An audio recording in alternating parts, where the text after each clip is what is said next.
বিসমিল্লাহির রহমানির রহিম। আসসালামু আলাইকুম।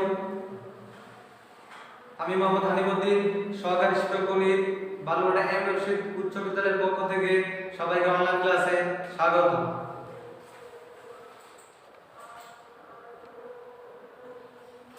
আমরা আজকে ষষ্ঠ শ্রেণীর গণিত অষ্টম অধ্যায়ের তথ্যপাত্র নিয়ে আলোচনা করব।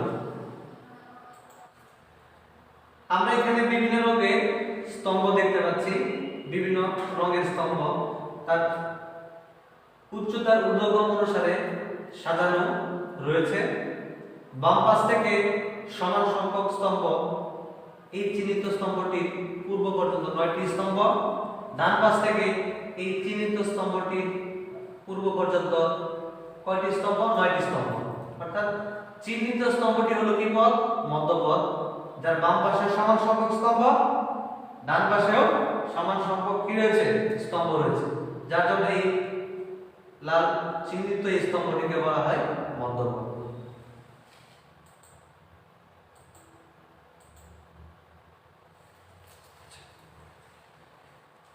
আমরা এখানে বিভিন্ন রঙের ফুল দেখতে পাচ্ছি। এইখানে সবচেয়ে বেশি ফুল রয়েছে গোলাপি রঙের ফুল। সবচেয়ে বেশি রয়েছে কি? গোলাপি রঙের ফুল। আমাদের পাঠ হবে আজকে মধ্যগত প্রচুরক নির্ণয়।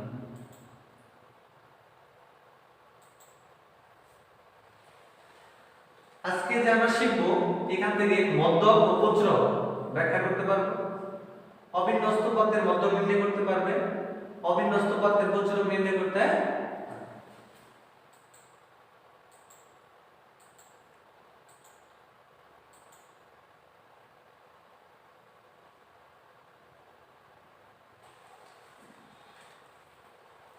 এখানে আমরা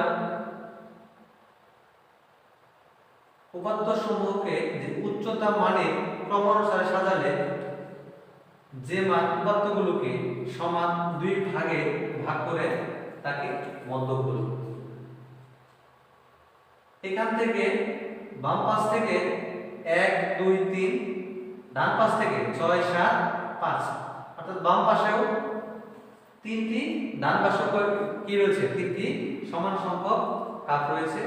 এখানে মধ্যক হচ্ছে আমার 4, কারণ মানের ক্রমানুসারে সাজিয়েছি, সাজিয়ে যে মান পাওয়া গেছে তাকে দুই ভাগে ভাগ করেছি, বাম পাশ থেকে 3টা এবং কি ডান পাশ থেকে 3টা। তাহলে মাঝখানের যে কাপটা হবে 4 নাম্বার কাপ, এটা হবে কি? মধ্যক।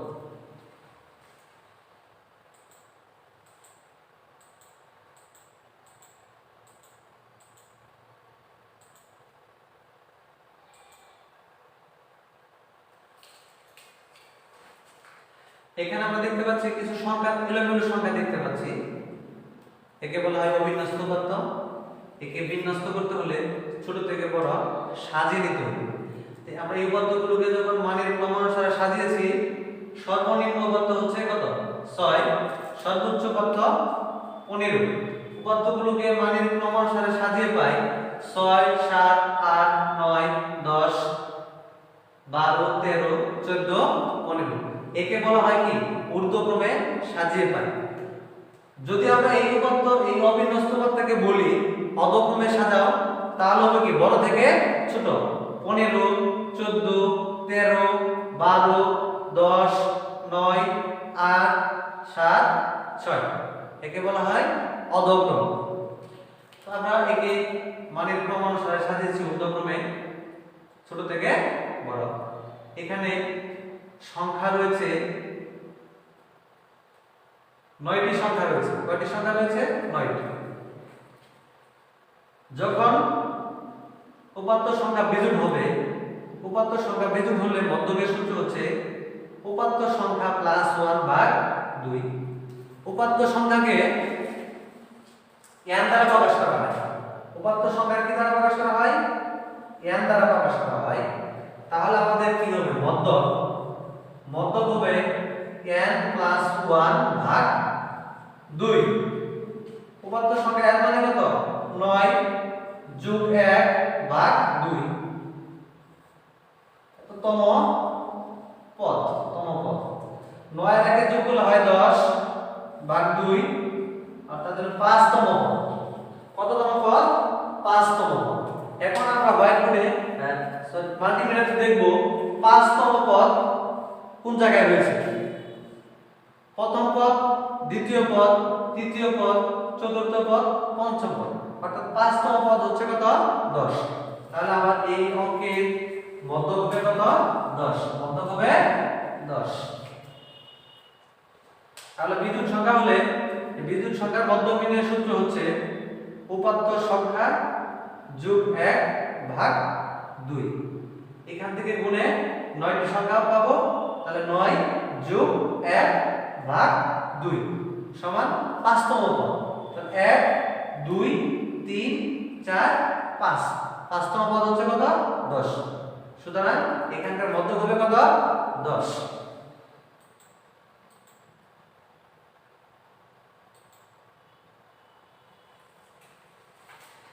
এখানে আমরা বিভিন্ন কালারের বা রঙের বেলুন দেখতে পাচ্ছি।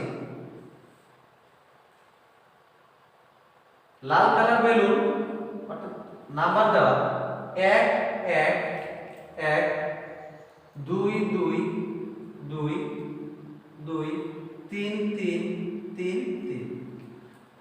বিভিন্ন কালারের বেলুন রয়েছে এবং তাদের গায়ে সংখ্যা দেওয়া রয়েছে। 1 1 দেওয়া রয়েছে 3টি, 2 2 দেওয়া রয়েছে 5টি, 3 3 দেওয়া রয়েছে 4টি বেলুন। প্রচুরক হলো প্রদত্ত পাত্রের মধ্যে যে সংখ্যা সর্বাধিকবার থাকবে বা থাকে।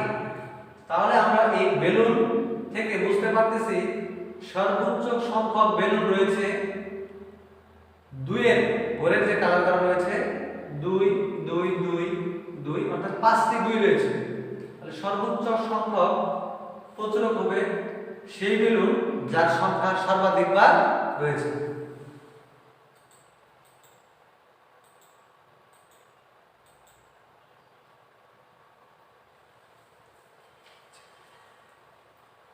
চিত্রে আমরা 4টি ছবি দেখতে পাচ্ছি। প্রথম চিত্রে রয়েছে ছাত্রী, দ্বিতীয় চিত্রে শিক্ষক, তৃতীয় চিত্রে ছাত্র এবং চতুর্থ চিত্রে কি রয়েছে শিক্ষিকা। আমরা এইমাত্র পূর্ববর্তী স্লাইডে দেখলাম যে কোনো সংখ্যা সর্বাধিকবার হলে তাকে আমরা প্রচুরক বলবো। 4টি চিত্র দিকে লক্ষ্য করলে আমরা বুঝতে পারবো ছাত্রীর সংখ্যা সর্বাধিকবার, অর্থাৎ ছাত্রী অনেক বেশি। তাহলে এখানে প্রচুরক হবে কি ছাত্রী, প্রচুরক হবে কি ছাত্রী। আমরা চিত্র দেখে বুঝতে পারছি শিক্ষিকা অনেক কম, শিক্ষক কম, ছাত্র কম, কিন্তু ছাত্রীর সংখ্যা অনেক বেশি। তাহলে প্রচুরক হবে কি ছাত্রী, প্রচুরক হবে ছাত্রী। সর্বাধিক বার প্রদর্শিত উপাত্তকে প্রচুরক বলে। তাহলে আমার ছাত্রী সর্বোচ্চ বার, প্রচুরক ছাত্রী।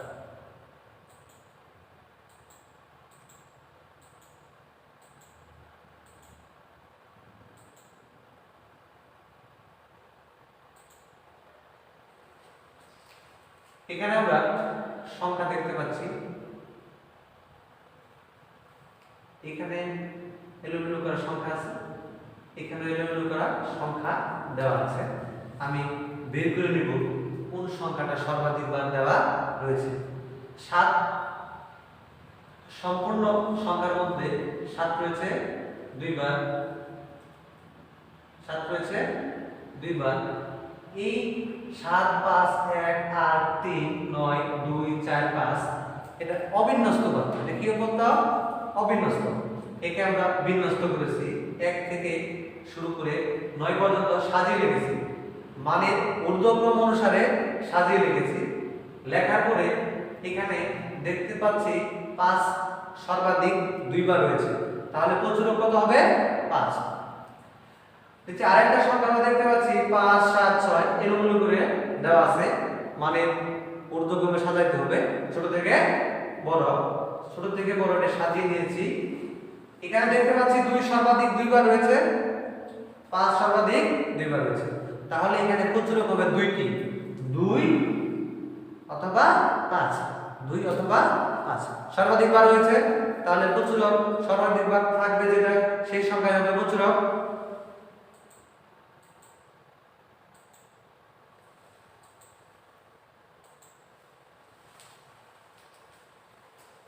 এখানে একটা বাড়ির কাজ রয়েছে। বার্ষিক পরীক্ষায় বিজ্ঞান শিক্ষার্থী গণিতের প্রাপ্ত নম্বর হলো উপাত্তগুলোকে মানে ঊর্ধ্বক্রম ও অধক্রম অনুসারে সাজাও।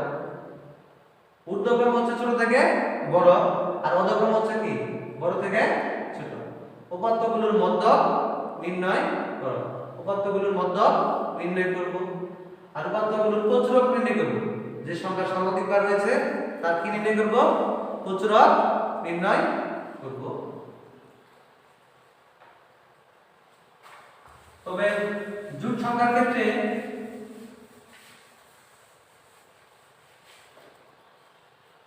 মধ্যক নির্ণয় করার ক্ষেত্রে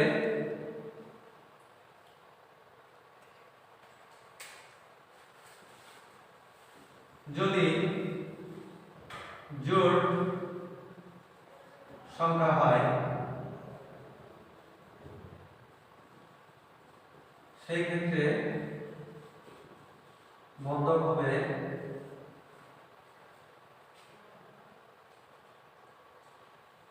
তম পদদ্বয়ের সমষ্টি ভাগ 2।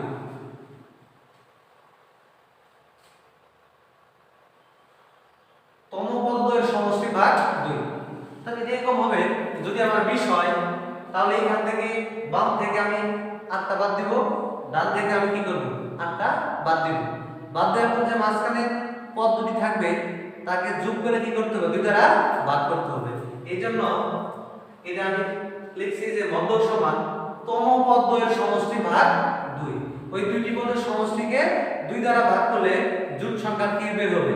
মধ্যক বের হবে।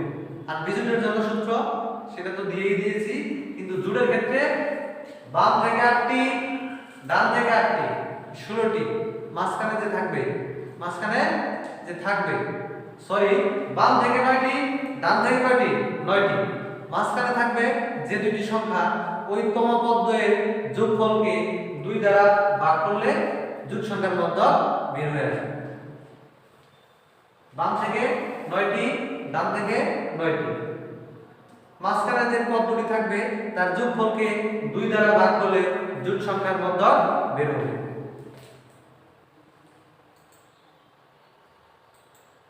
সবাইকে ধন্যবাদ জানিয়ে আজকের মতো ক্লাস এখানে শেষ করছি। আসসালামু আলাইকুম।